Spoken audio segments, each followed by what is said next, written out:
शुरू होने से पहले सोचो, जब न समय था, न आकाश, न धरती, सिर्फ एक अनंत शून्य था, गहरा, निशब्द, बेअंत। न रोशनी थी, न अंधेरा, न जीवन, न मृत्यु।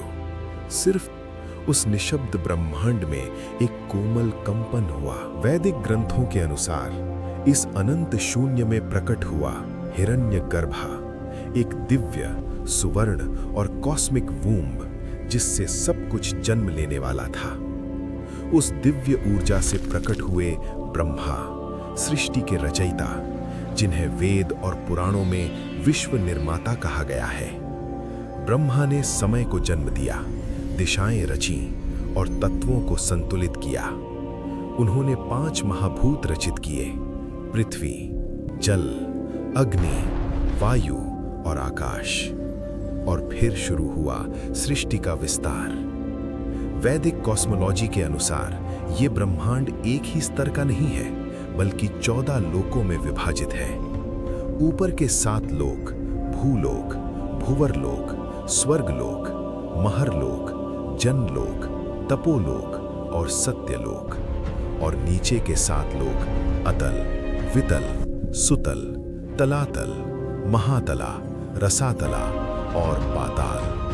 ये सिर्फ कहानी नहीं, ये वर्णन मिलता है विष्णु पुराण में और भागवता पुराण में। इस ब्रह्मांड के मध्य में स्थित है मेरु पर्वत, कॉस्मिक एक्सिस, जिसके चारों ओर घूमते हैं ग्रह, नक्षत्र और लोक। ये वर्णन प्राचीन ज्योतिष ग्रंथों में भी मिलता है। और फिर आता है समय का सबसे रोमांचक सिद्धांत, युगों का चक्र।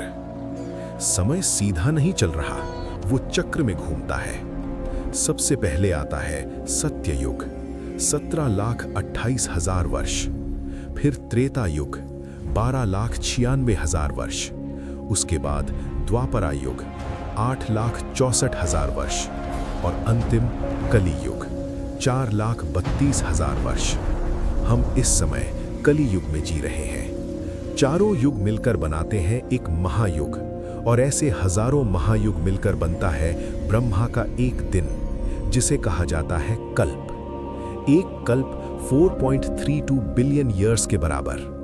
और जब ब्रह्मा का दिन समाप्त होता है, तब होता है प्रलय। सृष्टि विलीन हो जाती है, लेकिन संपूर्ण रूप से नहीं, क्योंकि वैदिक दृष्टि कहता है विनाश अंतिम सत्य नहीं।